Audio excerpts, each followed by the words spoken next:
So here we have the most famous Hungarian steam locomotive design. This is the class 424. There are in fact two of these here. This is 424001 and 424365. What you can actually see here, that's the first 424 built and the last 424 built. Now in total there were 512 of these built. 365 of them were built for Hungary, whilst the other 149 were built for other countries such as Czechoslovakia, Yugoslavia and Russia as well. But 365 of them remained in Hungary, or rather they were built in specifically for Hungary. They were built between 1924 and 1958. So this one was built in 1924 and this in 1958. As you can see, there is quite a considerable difference between them. Most obvious being that this one here doesn't have any smoke deflectors, whereas this one does. Smoke deflectors were added after about 1942 when they were fitted with a softer exhaust, which obviously meant that smoke deflectors needed to be fitted to avoid obscuring the driver's view. Another noticeable difference is the location of the air pumps. So as you can see on this one, the air pump is situated at the front, just beneath the smoke box, whereas on this one the air pump is situated just on the right hand running board.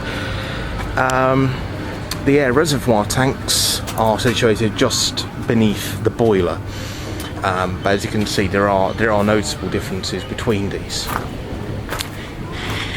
We can climb into the cab of number 365, which is just here. Just a bit of information for you. Obviously this is all in Hungarian, but obviously this bit here is some statistics. And we're going to climb aboard.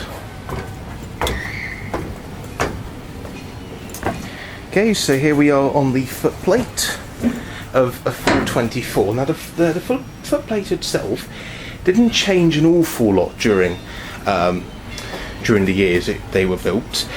As you can see, it's very user friendly, if I must add. All the driver's controls are within reach. So this is the driver's seat, which, as you can see, is padded, unlike on most British steam locomotives. Now this is the regulator. Now the regulator, the shut-off, the closed position is actually here. So if the driver needs more steam, then he kind of opens it towards him, which, to be fair, is quite comfortable. I mean, if the driver's sitting, rather than him having to stand up more to open more steam, then he just sits and pulls it down. And these are the brakes. Now, as is standard with all Hungarian steam locomotives, they're air braked. This is the train brake, and this here is the loco brake. And just here, that's the reverser with the reverser lock. Just there. And obviously the obligatory firehole door, and you can see down between the frames. And obviously all the fireman's controls here, such as the injectors and the one of these is the compressor shut-off valve. This here is the lubricator, which is situated in the cab as opposed to on the exterior. And he fills it, he tops it up, and then using this handle, the driver or the fireman, he lubricates all the joints and everything necessary to make sure the engine runs smoothly. And there's another lubricator box just there on the floor. So yeah, this here is the 424, and having electric lights, it does have light switches here. So these two are for the front and rear lights, and this here is for the cab light, which is just here. None of these work, but they obviously would have when it was in service. So yeah, as you can see, but neighbouring is 424001. There's its cab, which obviously it's meshed off because it was preserved at the Hungarian Transport Museum. It was a static exhibit outside, but since that has been demolished, it's been brought here. Yeah, so this is the 424. Here we have the largest steam locomotive ever built in Hungary. This is the 303 class, which, as you can see, is undergoing restoration as its tender is separated. I'm not too sure. I don't think it's going to be restored to working order, but they are doing some work to the interior to make it at least cosmetically restored. As you can see, it's a 464 wheel arrangement, which is not very.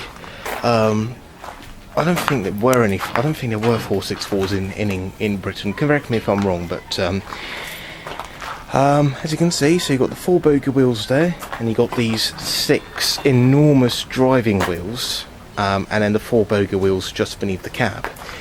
Now these wheels, as you can probably tell, this was built for express passenger use. These driving wheels are actually, I'm just going to stand next to it, they're actually taller than me, and I'm about 6'3", so yeah, you can imagine these wheels are about 6'4". It's enormous. And just look at the size of the brake rocks as well. So there's 2 on each wheel, but yeah, absolutely huge. It's a beautiful engine. There are only 2 of these ever built. The other one was scrapped, unfortunately, but this one has been preserved. This was built in 1951. There's some information.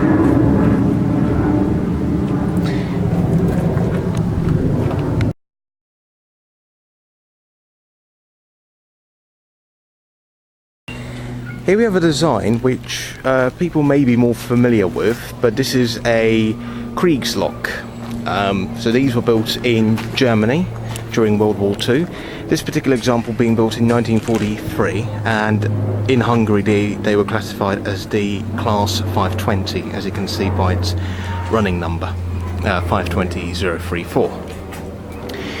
As you see, it's 210. These were the lot, and I did mention the 303s being the largest locomotives. These were the largest freight locomotives to be used in Hungary. As you see, 10 massive driving wheels. And so Hungary, after the war, received a number of austerity designs, should I say. So most notably, they received 500 examples of the S160, the USATC S160 class, where they classified them here as 411s. There are 3 of them preserved. One of them I think is at the park, but I'm not too sure. I think it's here at the moment. These examples, Hungary didn't actually receive these directly after the war. These were taken to Russia, and then Hungary purchased them from Russia second-hand. So, as you can see, well, this example, I did mention these being built in Germany. This example was actually built in Poland in 1943.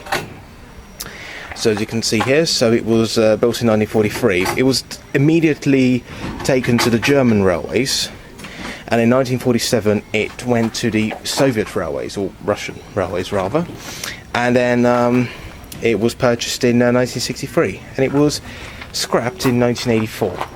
Well, from the Hungarian State Railways roster. Of course, Hungarian steam ended in 1984, about 16 years after Britain's steam ended in 1968. This is another example where we can climb into the cab. So I'm just going to do so. Okay, so this is the tender, as you can see. And so here is the cab of the 520. As you can see, compared to the 424, it's more enclosed, especially when you look at the tender. Very little ventilation. You got a much bigger firehole door compared to the 424. As you can see, some people have thrown rubbish in there, which it's not very nice, but what can you do? No seat, unlike the 424, there's no seats here. Well, there probably was, but obviously not. It's not here at the moment. The basic controls are there, so you get the regulator, reverser, the train brake, and the loco brake. And this is the view out of the cab. You can see. But yeah, this was the Hungarian State Railways 520, built in 1943.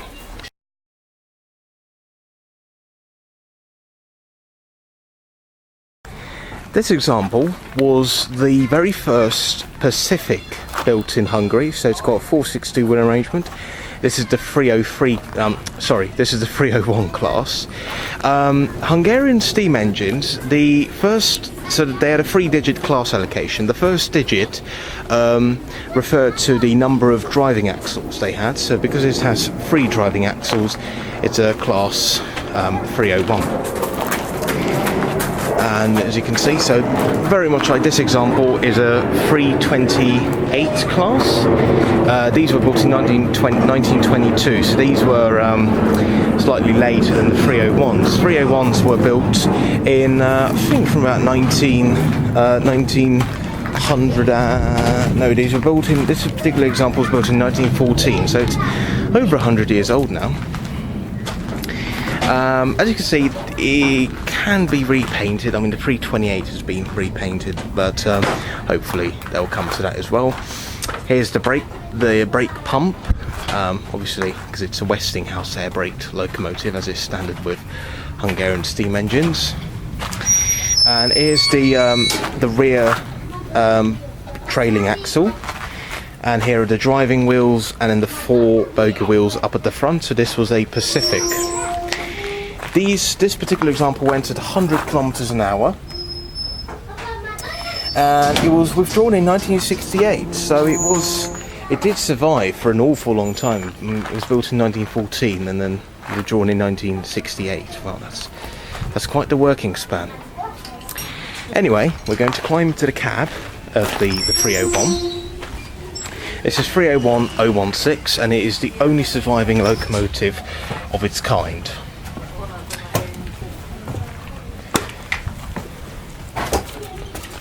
So, bit of a step up, but here we go. As you can see, this is slightly more basic compared to the other examples. That was a horn from one of the mainline trains. And when I say basic, it's not as cluttered in terms of controls, but this says, so the highest operational speed is 90 kilometers an hour or 1500 meters per minute.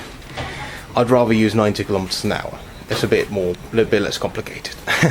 But this one could actually go to 100, so maybe that was just added at first.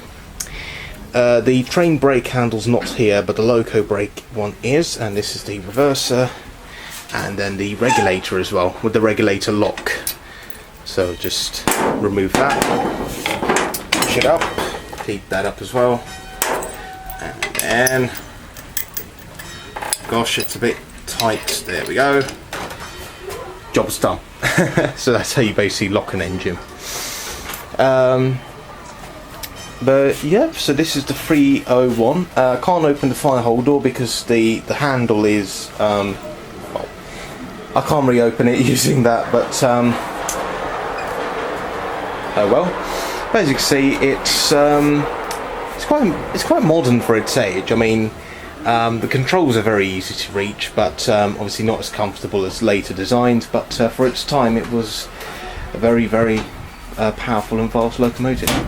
But yeah, that's the 301. So these are all tank engines for different purposes. So mainline tank engines, but mostly branch line.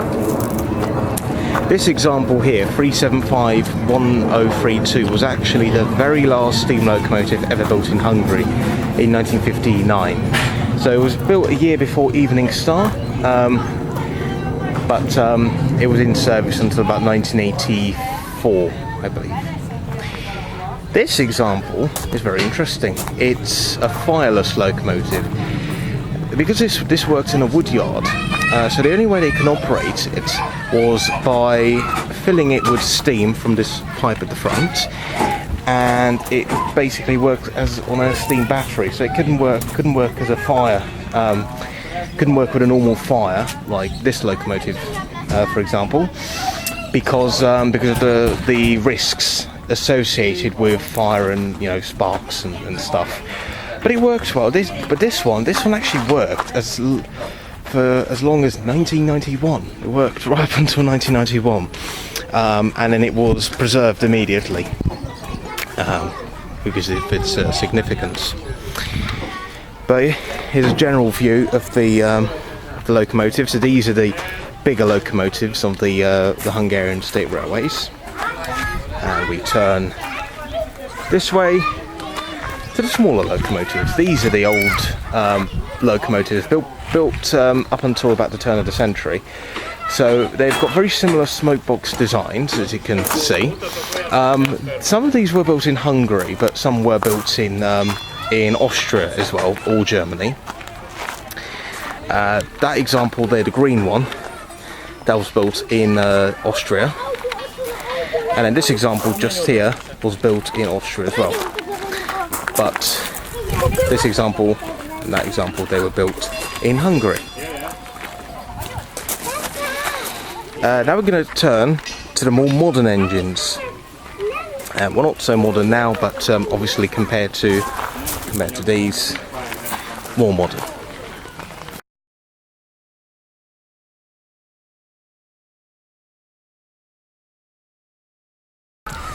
So this is a very interesting, it's a powered bogie.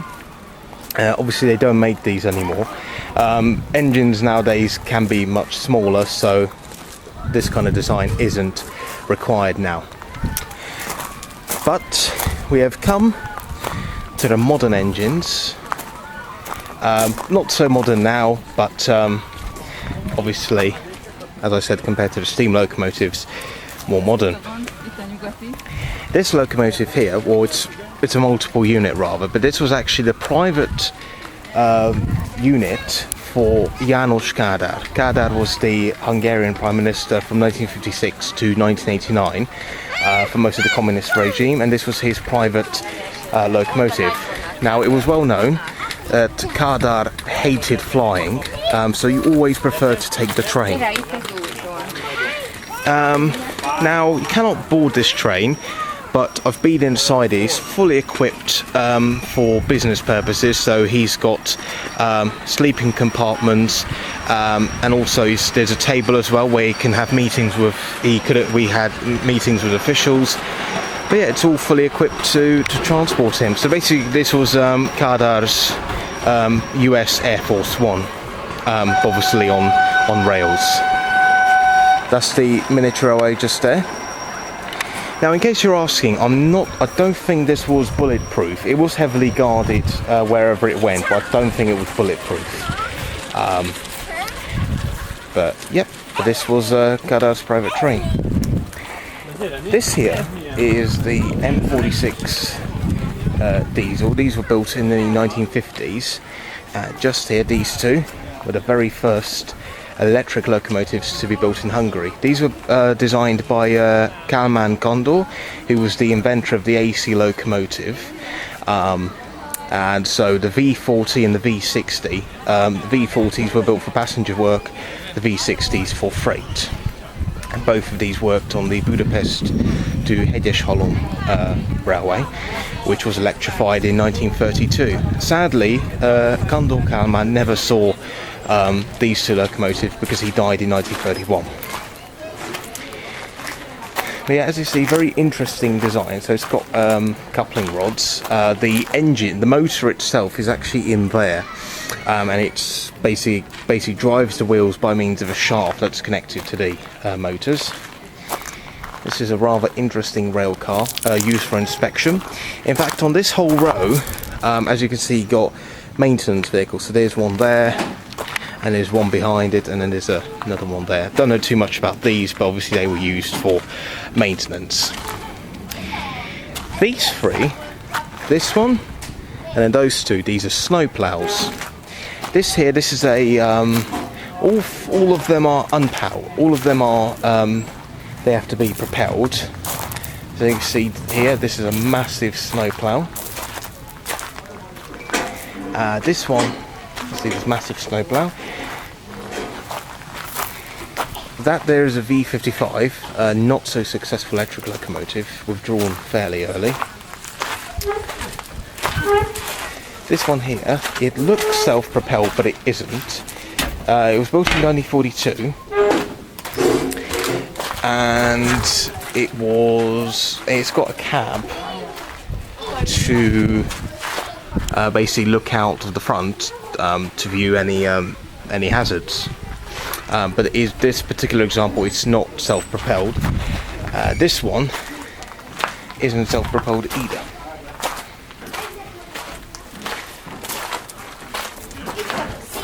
But it's got a cab for the fire. Now, although this is not self-propelled, what this does have, which the other two didn't, is not actually. Isn't actually a snowplow.